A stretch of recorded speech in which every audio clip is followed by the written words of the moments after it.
जय हिंद दोस्तों, welcome to ज्योतिर्मय। दोस्तों, आज हमारी कॉफी है सुमित जैन जी के साथ।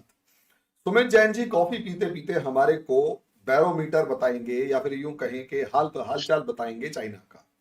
चाइना की एक कंपनी है, कंपनी का नाम जो भी कंपनी जो है वो सीमेंट कंपनी है। सीमेंट कंपनी का नाम है ताइरोई ग्रुप समथिंग कुछ। अब ये जो सीमेंट कंपनी है, सोच कर देखिए 15 मिनट में 1.9 बिलियन डॉलर की कंपनी जो है वो औंधे मुंह गिरती है और सिर्फ 99% उसके शेयर्स गिरते हैं और 1% पे रह जाती है। यानी 100 रुपए आपकी जेब में थे तो 1 रुपया बचा। अब इतना ही था तो चलो ठीक है, लेकिन एक फिच की रिपोर्ट आती है। फिच की रिपोर्ट जो है वो चाइना की इकोनॉमी को डाउनग्रेड कर देती है। हम चाइना की इकोनॉमी के बारे में पहले बहुत बार डिस्कस कर चुके हैं, लेकिन मैं बार बार एक चीज के ऊपर स्टिक करता हूं कि अगर किसी कंट्री का रियल एस्टेट और इंफ्रास्ट्रक्चर डेवलपमेंट पर जो एक्सपेंसेस हैं वो खर्च हो रहे हैं तो वो कहीं ना कहीं सिग्नल होता है कि इकोनॉमी जो है वो डूब रही है या इकोनॉमी में किसी तरीके के फ्लक्चुएशंस आ रहे हैं। अब सवाल यही है भैया कि फ्लक्चुएशंस माने या ना माने, सीमेंट कंपनी डूबी, सीमेंट कंपनी। फिच की रिपोर्ट नेगेटिव बता रही है और बहुत कम बार ऐसा हुआ है। अब मेरी उम्र में तो जितना मैं याद कर पा रहा हूं, लगभग 30-35 साल में चाइना को डाउनग्रेड तो जल्दी से किसी ने नहीं किया। अब ऐसा क्या हो गया 2-3 साल में कि दनादन हर कोई डाउनग्रेड कर रहा है। इवन चाइना जो कि डबल डिजिट ग्रोथ का क्लेम कर रहा होता था, अब वो 5.2% के ऊपर ग्रो का दावा कर रहा होता है। तो क्या हम ये मानना शुरू कर दें कि कहीं ना कहीं तो कुछ तो गड़बड़ है या जानबूझकर क्रिएट की जा रही है या फिर कुछ गड़बड़ को छिपाया जा रहा है भैया? देखिए मोहन जी, मैं आपसे एक क्वेश्चन पूछता हूँ सिंपल। क्या अमेरिका में इलेक्शंस आने वाले हैं? क्योंकि मुझे पता नहीं, मैं चाइना में रहता हूँ तो बाहर की मुझे कोई न्यूज पता नहीं होती। ये मुझे आपको आंसर देना पड़ेगा। क्या अमेरिका में इलेक्शंस का टाइम तो नहीं आ रहा कहीं? अरे हाँ, वो तो भारत में भी आ रहा है। हाँ, भारत और अमेरिका दोनों के अंदर आ रहा है। आ पाकिस्तान में रहा है। अभी भी हुए नहीं हुए पता नहीं, लेकिन चलिए, हाँ वो तो वो हुए मैं नहीं बात हुए एक ही बात है। लेकिन आप सोच के देखिए, जब भी अमेरिका में इलेक्शंस होने होते हैं, वो या तो कोई वॉर शुरू करते हैं या किसी को चू चू करने लग जाते हैं, यानी कि उनके पीछे थोड़ा सा ना वो कुछ करना शुरू कर देते हैं कि तुम जाकर पंगा लो। तो वही हाल अभी हो रहा है। जिस न्यूज एजेंसीज की आपने बात बोली, ये फिच है, मूडी है, भाई मूडी तो अपने मूड से चलता है, तो इसलिए उन्होंने नाम भी मूड रखा है, मूडी। तो कि हम तो अपने मूड से करेंगे, हमें कोई एक्चुअल मतलब चीज से मतलब नहीं है। अब मैं क्यों बोल रहा हूं? इसलिए नहीं कि मैं चाइना को डिफेंड कर रहा हूं, नॉट एट ऑल। मैं उस पर भी आऊंगा कि एक्चुअल सिचुएशन क्या है। लेकिन अमेरिका ने, वो जो ऐसे ही रिपोर्ट आई, भंगड़े पड़ने शुरू हो गए अमेरिका में। और देखिए जी, साड़ी पॉलिसी के कारण चाइना डूब गया, चाइना नीचे आ रहा है। और भारत में तो ऐसे ऐसे महान कलाकार हैं जिन्होंने अब तो लतीफे बांधने शुरू कर देने हैं। देखो जी, मैं तो 3 साल से बकवास कर रहा था कि चाइना डूबने वाला है, देखो अब तो फिच की रिपोर्ट भी आ गई। ओ भैया, एक होती है क्रेडिट रेटिंग।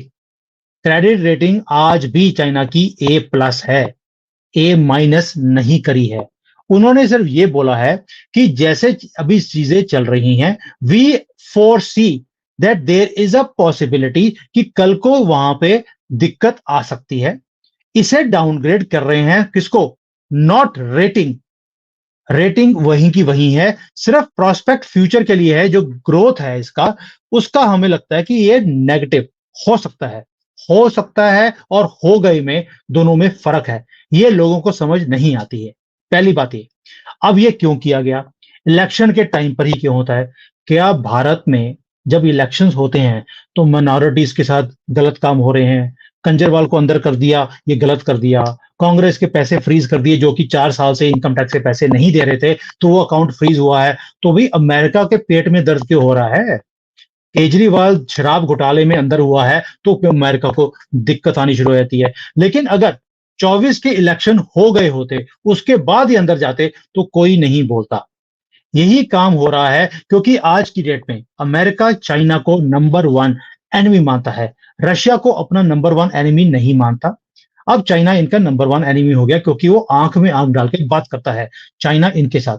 भारत भी अब अमेरिका के लिए एक थ्रेट है, नंबर 1 एनिमी बन चुका है, क्योंकि हम भी आंख में आंख डालकर बात करते हैं। वो कहते हैं असली तो सुपर पावर तुसी कौन। भाई ये वाली हालत है अमेरिका की। और भाई आप टिकटॉक तो बैन नहीं कर सके, जो हम 4 साल पहले कर दिया। तो सुपर पावर कौन, इसी से पता लग जाता है कि सुपर पावर आज की डेट में कौन है। तो ये तो चक्कर है कि अमेरिका में जो इलेक्शंस हैं वो पब्लिक कंजम्पशन के लिए, ये ऐसी रिपोर्ट्स, क्योंकि ये सारी एजेंसीज या यूके की हैं या अमेरिका की हैं, तो वो अपने हिसाब से रिपोर्ट्स देते हैं। भाई आप अगर इतने ही दूध के दूल्हे होते, तो जो वायरस था, जो वुहान से खुद शुरू हुआ, आज तक आप ये नहीं बोल पाए कि वो वुहान से शुरू हुआ है, वो भी बोल देते। वो इन्होंने कार्ड रखा हुआ है अपने हाथ में कि जब चाइना को दबाना होगा और ज्यादा, उसे कहीं भी घसीटना होगा, तो हम वो वाला कार्ड निकाल के बाहर निकाल देंगे, जी हाँ जी ये तो वुहान से ही आया था। आपने बीच बीच में देखा होगा कि जब भी इन्होंने नेगोशिएट करना होता है चाइना के साथ, ये बोल देते हैं वो सारे को प्रूफ हैगा कि ये जो प्रॉब्लम है ये वुहान से शुरू हुई थी, लेकिन पुष्टि नहीं हुई है, इसके ऊपर इन्वेस्टिगेशन चल रही है। आपने हमेशा ऐसी रिपोर्ट्स देखी होंगी। दैट मीन्स ना हाँ तो ना ना। तो अभी क्या किया, ए प्लस को माइनस नहीं किया, ये बोल दिया कि ग्रोथ जो है उसको हमें लगता है माइनस में आएगी। ये अब वो वाली बात नहीं रही है। अब दूसरी तरफ दोगलापन देखिए, क्योंकि हमारे देश में इलेक्शन है, दुनिया की सबसे फास्टेस्ट इकोनॉमी हम है, हर चीज ठीक है, पॉलिटिकल सिनेरियो पॉजिटिव है, थर्ड टर्म मोदी जी का आने वाला है, 400 पार होने वाला है, उसके बाद भी हमारी रेटिंग नेगेटिव है। आप सोच सकते हैं कि इतना कुछ होने के बाद भी हम बी माइनस है। अमेरिका डूब रहा है, वो आज भी AAA+ है, और चाइना नीचे जा रहा है तो भी A+ है। ये क्यों किया गया है? क्योंकि अमेरिका को मालूम है कि चाइना अभी मंदी के दौर से गुजर रहा है। मैं फिर बोल रहा हूं, मंदी का दौर यहां पर चल रहा है, चाइना उसमें से गुजर रहा है। अब ये रेटिंग या ये जो फिच की रिपोर्ट आ गई कि आगे जाकर हो सकता है कि यहां पर प्रॉब्लम आए, उससे क्या होगा? उससे एक ही बात होगी कि जो पैसा चाइनीज गवर्नमेंट बाहर की या कंपनीज बाहर से बॉन्ड का पैसा लेने की कोशिश करेंगी, वो महंगा मिलेगा, उससे इनकी कंपेटिटिवनेस वो कम हो जाएगी। और यही अमेरिका चाहता है कि वो अपने कंट्री में दिखाने के लिए, देखो जी असि चाइना नु डुबोता, और कुछ भी नहीं है। और इसका जिसको बोलते हैं कि एक्चुअल रियलिटी से कोई लेना देना नहीं है। अब ये तो हो गया फिच की जो रेटिंग है और उसका सारा जो स्यापा इन्होंने खड़ा किया है, which has no meaning at all. Now as far as cement company is concern, cement company जो है, ये कंपनी लिस्टेड थी हांगकांग में, हांगकांग से पैसा उठाया और 15 मिनट में दिवालिया हो गई। अब ये कंपनी कौन सी है?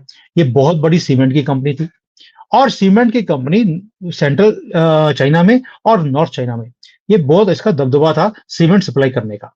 उसने ये दावा किया है कि भाई क्योंकि प्रोजेक्ट्स कम हो रहे हैं, मेरी फैक्ट्रीज बहुत बड़ी हैं, मैं सस्टेन नहीं कर पा रहा हूं। ठीक हो गया।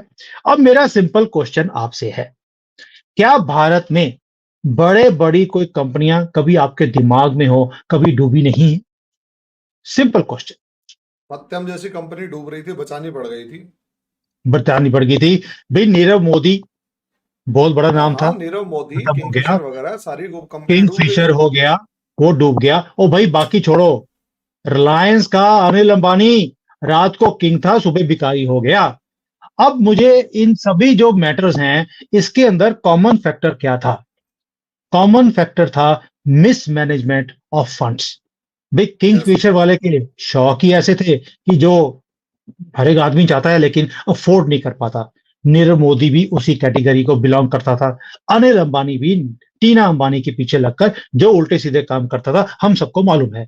तो वो सारा चक्कर ये है कि जब आप अपने फंड्स को डाइवर्ट करेंगे अपने बिजनेस में से और कहीं और लगाएंगे और एक्स्ट्रा करिकुलर एक्टिविटीज में खर्च करेंगे, कभी जैसे दीपिका पादुकोण हो और हो उसमें लगाएंगे, तो आपका डूबना तय है। यही काम इस कंपनी के साथ भी हुआ, जो कंपनी थी सीमेंट वाली। इन्होंने क्या किया? इन्होंने भी देखा कि भाई चाइना में तो ग्रोथ आती रहनी है, हमारी कंपनी चलती रहनी है। अब आप सोच के देखिए, पिछले साल तो प्रॉफिट में थी 400 मिलियन में, इस बार 200 मिलियन लॉस हो गया। ऐसे कैसे हो सकता है कि ओवरनाइट आपका काम हो जाए? और कोविड में तो बल्ले बल्ले थी इनकी, जबकि सारे प्रोजेक्ट रुके हुए थे, सारी कंट्री रुकी हुई थी, लेकिन प्रॉफिट आ रहा था। ऐसा नहीं हो सकता है, क्योंकि इन्होंने पैसे डाइवर्ट करे आउट ऑफ कंट्री और वहां पर जाकर प्रॉपर्टीज ले ली, अपने आप को सेफगार्ड कर लिया। और जो बड़े बड़े बिजनेसमैन हैं चाइना में, वो सारा यही काम करते हैं। भारत में भी जो हमारे बड़े बिजनेसमैन हैं, मैं बहुत लोगों के साथ काम कर चुका हूं, वो सभी कुछ फंड्स निकालकर फॉरेन कंट्रीज में पार्क कर देते हैं for rainy day. So this was a rainy day for them, कि अब प्रॉफिट्स कम हो रहे हैं, थोड़ा सा जिसको बोलते हैं कि कंजम्पशन कम है। गवर्नमेंट की तरफ से प्रोजेक्ट्स रुक नहीं रहे, वो पूरे चल रहे हैं यहाँ पर, लेकिन प्राइवेट जो प्रोजेक्ट्स हैं वो रुक रहे हैं। तो सीमेंट की जो डिमांड है वो कम हो गई है, लेकिन क्योंकि फंड्स वर्किंग कैपिटल से निकालकर अब बाहर ले गए हो, तो जो वर्किंग के लिए पैसा चाहिए था वो सर्कल घूमना बंद हो गया, कंपनी बंद हो गई। यही मैटर नहीं है एक कंपनी का। एक और बड़ा बड़ा नाम है जो आपने कभी सुना नहीं होगा, उसका नाम है वांखा। वांखा भी एक बहुत बड़ी रियल एस्टेट की कंपनी है। आपको तो एवरग्रैंड है, कंट्री एक गार्डन है, ये दो नाम मैंने आपको लास्ट टाइम बताए थे। अब मैं एक और नाम दे देता हूं, वांखा। वांखा इतना बड़ा नाम था कि जो सबसे पहले लिस्टेड कंपनी थी चाइना में रियल एस्टेट में, वो वांखा थी। और इतनी बड़ी कंपनी थी कि लोकल किसी बंदे ने इसको टेक ओवर करने की कोशिश करी। ये गवर्नमेंट के पास चले गए कि जी माई बाप सानू बचा लो, कोई हमें टेक ओवर करने की कोशिश कर रहा है, हम लिस्टेड कंपनी है। तो चाइना की जो मेट्रो है, जैसे शेंजन मेट्रो है, उन्होंने इसका 38% शेयर खरीद लिया और इसे बिकने से बचा लिया। दैट मीन्स ये एक प्राइवेट कंपनी नहीं रही, अब ये पब्लिक लिमिटेड कंपनी है जिसमें गवर्नमेंट ऑफ चाइना का भी स्टेक है। अब इन्होंने पैसे कैसे कमाए? इन क्योंकि अब ये गवर्नमेंट कंपनी बन गई है, तो इसमें से धांधली करनी इम्पॉसिबल हो गई थी, ओनर्स के लिए पैसे निकालने इम्पॉसिबल हो गए थे। इन्होंने क्या किया? इन्होंने पहली बात तो ये है कि जो मेट्रो स्टेशन थे, इनको पहले पता था कि भी कहाँ कहाँ पे मेट्रो आ रही है, वहां पर लैंड खरीदी, वहां पर रियल एस्टेट इन्होंने डेवलप करना शुरू कर दिया। और 1 रुपए की जो जगह खरीदी थी, उन्होंने 100 200 रुपए में बेचनी शुरू कर दी। पैसा आ गया। अब वो पैसा तो आ गया कंपनी में, लेकिन जो मालिक थे एक्चुअल में, जिन्होंने वांखा शुरू करी थी, उनके पास तो पैसा बना नहीं, क्योंकि गवर्नमेंट की कंपनी थी। इन्होंने एक बड़ा अच्छा फॉर्मूला निकाला। इन्होंने किया कि एक थर्ड पार्टी को खड़ा किया कि तुसी साडी कंस्ट्रक्शन तुसी करनी है। दैट मीन्स ए पार्टी को खड़ा किया, तू मेरी कंस्ट्रक्शन कर, ये मेरा प्रोजेक्ट है और मुझे 2 साल में पूरा करके तूने देना है। वो कहता भी मेरे पास तो पैसा नहीं है, तुसी तो वो बड़ी कंपनी हो, मुझे पैसा दो, मैं कर दूंगा। वांखा ने एक सी बंदा खड़ा किया, सी को पैसे दिए और सी ने ए को दिए कि तू पूरा कर। लेकिन अब इसमें लोचा क्या है? लोचा ये था कि रेट ऑफ इंटरेस्ट लगा दिया 40% का, कि पैसा में 40% रेट ऑफ इंटरेस्ट है इसके ऊपर, वो तुम्हें हमें देना है। ए कहता है भी मुझे इतने बड़े प्रोजेक्ट मिल रहे, मैं दे दूंगा, आप जो प्राइस मैंने सेटल करी है उस पे आप मुझे लगा देना, मुझे कोई दिक्कत नहीं है। लेकिन वांका बोलता है कि जो रेट ऑफ इंटरेस्ट मैं तेरे से मांग रहा हूं, ये मुझे चाइना में नहीं चाहिए, ये मुझे फॉरेन कंट्री में चाहिए। दैट मीन्स आपने 40% पैसे आउट ऑफ कंट्री डाइवर्ट कर दिए। यही काम सीमेंट कंपनी ने किया, यही काम वांखा ने किया। और अब उसकी जो प्रॉपर्टीज हैं, इतनी बड़ी प्रॉपर्टीज हैं, सारे मेट्रो के साथ में जो प्रॉपर्टीज आपको दिखती हैं चाइना में, स्पेशली गोंगडोंग जो नीचे का एरिया साउथ का, वो सारी वांखा की ही मिलती है। प्राइम प्रॉपर्टीज आपको हमेशा उस मेट्रो के पास वांखा मिलेगी। अब पैसे जो है पकड़े गए कि इन्होंने डाइवर्ट करे हैं, तो इनकी जो प्राइम प्रॉपर्टी थी वो बेच रही है गवर्नमेंट और अपने पैसे पूरे कर लेगी। कुछ नहीं होगा, ये भारत की गवर्नमेंट नहीं है जो 10-10 20-20 साल लड़ती रहती केसेस को। पहली हियरिंग में, first hearing, the judgment was given, sell their properties and give back the banks money. ये कंट्री का पैसा है, लूटने नहीं देंगे। और जो बाहर पैसा गया था वो भी बाहर वापस लेकर आया जाएगा। सो एक मैं आपको एक सिनेरियो बताता हूं। कम्युनिस्ट कंट्री में सबसे बढ़िया बात यही होती है, कंट्री फर्स्ट। वो कुछ भी नहीं होने देंगे अपनी कंट्री को। मैं आपको एक और उदाहरण देता हूं कि कंट्री कैसे चलती है और क्यों मैं बोलता हूं बार बार कंट्री डूब नहीं सकती। एक सिंपल एग्जांपल है, मेरे घर के पास एक होलसेल की मार्केट है जहां पर सारा हार्डवेयर का सामान मिलता है। आपने भारत में भी हार्डवेयर की दुकान खोली होगी, देखी होगी। हार्डवेयर की दुकान में क्या मिलता है? हार्डवेयर, जो आपको कीले हार्डवेयर कीले मिले ये वो सब कुछ मिलता है। मेरे घर के पास अभी क्योंकि कंस्ट्रक्शन नहीं हो रही, तो हार्डवेयर का सामान भी बिकना कम हो गया। भी वहां पर खरीदने जाएगा कौन? जिसको रिपेयर करनी है वही लेके जाएगा, अदरवाइज नई कंस्ट्रक्शन नहीं हो रही। आज मैंने देखा उसको, अभी मैं वहां से आ रहा था, वो वहां पर मूंगफली बेच रहा है, वो शहद बेच रहा है, वो वहां पे गन्ने का जूस बेच रहा है, हार्डवेयर की दुकान वाला। दैट मीन्स वो इमीडिएटली अपने प्लान बी पे चले जाते हैं कि मुझे अपने घर को चलाने के लिए वो चीजें बेचनी है जो आम लोग यहां से निकलते हुए मेरे से खरीद के जाएंगे। इसको बोलते हैं रेजिलियंस। गिव अप नहीं करना, कुछ भी और करना पड़े हम करेंगे, लेकिन कंपनी को डूबने नहीं देंगे। वांखा इतना बड़ा नाम था कि अब एक तो बैंक ने, गवर्नमेंट ने बोल दिया, कोर्ट ने बोल दिया कि भाई इनकी प्रॉपर्टीज को बेचो और पैसे पूरे करो। दूसरा, गवर्नमेंट ने भी बोल दिया बैंकों को कि तुम्हारे पैसे आ जाएंगे, गारंटी मेरी है क्योंकि मैं इसमें स्टेक होल्डर हूं। तुम एक काम करो, जो 5 साल में इसका लोन तुमने वापस लेना था, इसको 20 साल का कर दो, ताकि इसका प्रिंसिपल अमाउंट 20 साल में होगा तो ये आहिस्ता आहिस्ता देना शुरू कर देगा। वाई? बिकॉज जो हम पॉलिसीज अभी लेकर आए हैं, जिसके बारे में मैंने पहले भी आपसे बात करी थी, रियल एस्टेट की, वो अभी 1 साल के बाद और ये रिवाइव होनी शुरू हो जाएगी मार्केट। एंड जैसे ही पैसा आना शुरू होगा इसके पास, तो ये पैसा आपको आना मिलना शुरू हो जाएगा। अब वांखा की मरते टाइम के ऊपर भी 24 बिलियन डॉलर की सेल्स हैं लास्ट ईयर। ये तो मंदी का हाल है कि 24 बिलियन डॉलर के तो मकान बेच दिए इन्होंने बनाकर। तो आप सोच के देखिए, जब इतनी बड़ी कंपनी होती है, उसे रीस्ट्रक्चरिंग 20 साल की मिल गई, गवर्नमेंट की सपोर्ट मिल गई, प्रॉपर्टीज को बेच के पैसे पूरे कर दिए, तो उसके ऊपर जो बोझ है वो कम होगा। और जो बाहर पैसा गया था 40% रेट ऑफ इंटरेस्ट वाला, वो भी वापस गवर्नमेंट लेकर ही आएगी, वो कोई भी इससे बच नहीं सकता। तो इसलिए this is the outlook of the industry of the country. कि क्योंकि मैं यहां बैठा हूं, मैं यहां पर बैठ के, क्योंकि जो कंट्री है, गवर्नमेंट की पॉलिसीज हैं, हमें रोज रोज पता लगती है कि कौन सी पॉलिसीज है। और एक और चीज है कि क्योंकि मैं इंडस्ट्री में घुसा हूं, मुझे मालूम है कि ये कितने रेजिलियंट हैं अपनी कंट्री के लिए। और भाई एक चीज बताइए, रशिया 1.5 साल से लड़ाई कर रहा है, उफ नहीं निकली वहां पर। पुतिन दोबारा से प्रेसिडेंट बना दिया गया क्योंकि वो कंट्री के लिए लड़ रहा है, इतना जज्बा है अपनी कंट्री के लिए। इसलिए ये चीजें हैं जो मिसिंग है भारत के अंदर। और जब भारत में लोग बैठ कर देखते हैं, ओ जी कंपनी डूब गई, बस अब तो चाइना गया गया गया गया गया, देखी जाइयो तुसी, मैं 3 साल से बोल रहा हूँ। मतलब मुझे हैरानी होती है और हंसी आती है ऐसे बेवकूफों के ऊपर कि कैसे वो ये चटपटी बातें बनाकर कैसे बेवकूफ बना देते हैं, और रियलिटी के साथ उनका इतना सा भी उनका टच नहीं है। अब ये दो मैंने मुद्दे बता दिए। एवरग्रांड है, कंट्री गार्डन है, ये भी आपने बहुत नाम सुने होंगे। इनको भी रिवाइव इसी फॉर्मूले से दोबारा से किया जा रहा है, रीस्ट्रक्चरिंग प्लस जो प्रॉपर्टीज हैं वो बेची जा रही हैं। अब एक और बड़ा नाम है जिसका नाम था वांदा। ये बड़े बड़े मॉल्स बनाते थे यहाँ पर, मल्टीप्लेक्सेस जैसे पीवीआर होता है, आई मैक्स होता है, वो सारे इनके पास थे।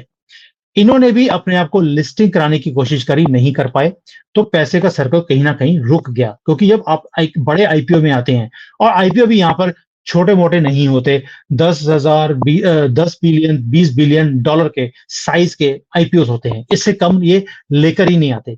तो जब वो उसके लिए आपको खर्चे करने पड़ते हैं, तो सर्कल रुक गया। वांदा ने 1 सेकंड लगाया, अपने सारे मॉल, पूरे पूरे चाइना में 2-3 हजार मॉल थे, सारे बेच दिए, बैंकों के पैसे पूरे किए, और अब ये सिर्फ मैनेजमेंट करते हैं, यानी कि मॉल बेच दिया, लेकिन उसको चलाने की जो मैनेजमेंट होती है वो वांदा करता है। इसको बोलते हैं रेजिलियंस, इसको बोलते हैं timely action. They don't keep on waiting for the death, they throw the death away, take action and move forward. यही चीजें हैं मनमोहन जी, ओ मनमोहन जी कह दिया, मोहन जी, जो समझने की जरूरत है। अब मैं ये वीडियो आपके साथ बना रहा हूं, मकसद क्या है? मकसद ये तो नहीं है कि या वो चाइना डूबेगा नहीं, मेरा मकसद ये नहीं है बताने का। यह मकसद एक और है, ये है कि जो बिजनेस करते हैं, आपको भी चीज सीखनी पड़ेगी कि एक, अफवाहों के ऊपर मत जाइए। दूसरा, जब डिसीजन लेने का टाइम आए, take a decision and move forward.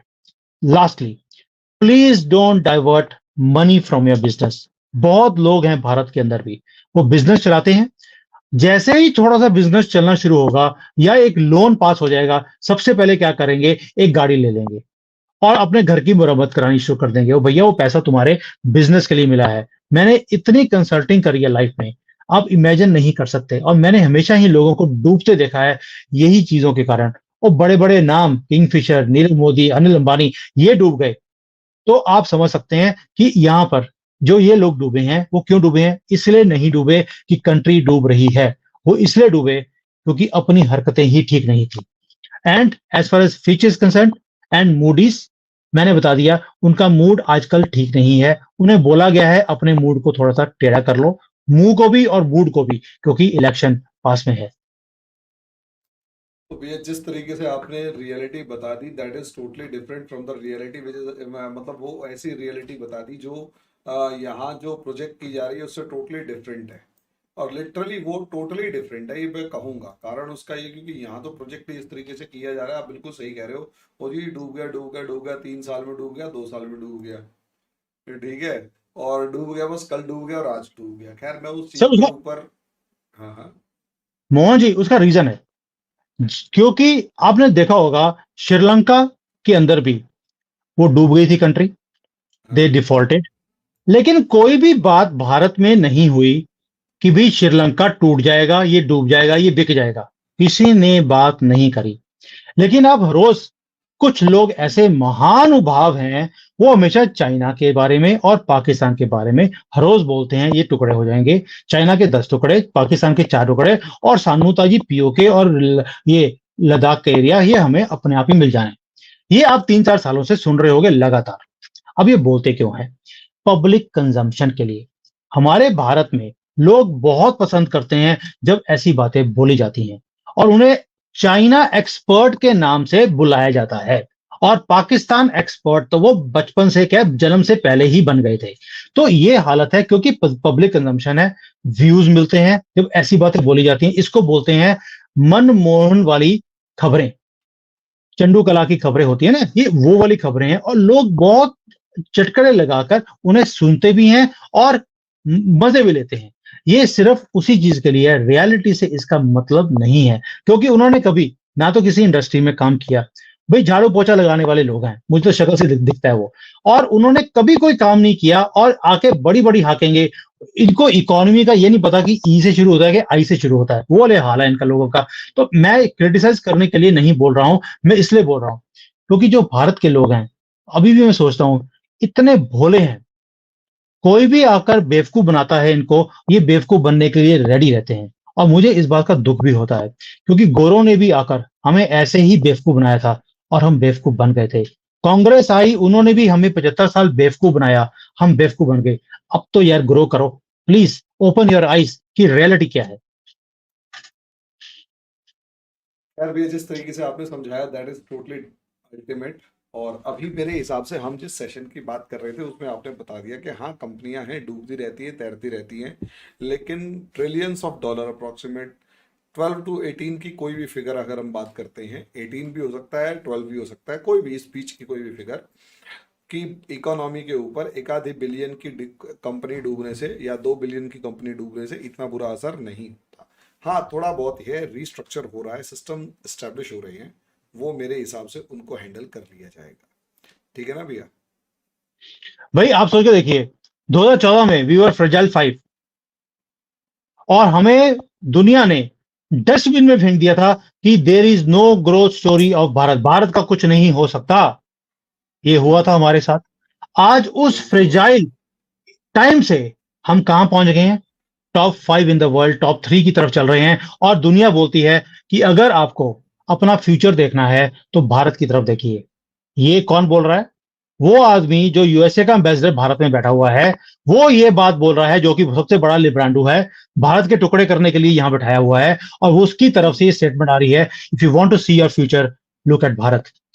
ये तो हालत है from where 2014 they used to laugh at us. भाई मैं दुनिया भर में, मैं 104 कंट्रीज घुमा हूं, और सारी कंट्रीज के अंदर मैंने जाकर एग्जीबिशंस को अटेंड किया है। जब मैं बोलता था कि मैं भारत से आया हूं, दे यूज्ड टू से आगे जाओ, हम ना सेकंड हैंड मशीनों का काम नहीं करते, हम यहाँ ये महंगे प्रोडक्ट बनाते हैं, आपकी हैसियत नहीं है या औकात नहीं है।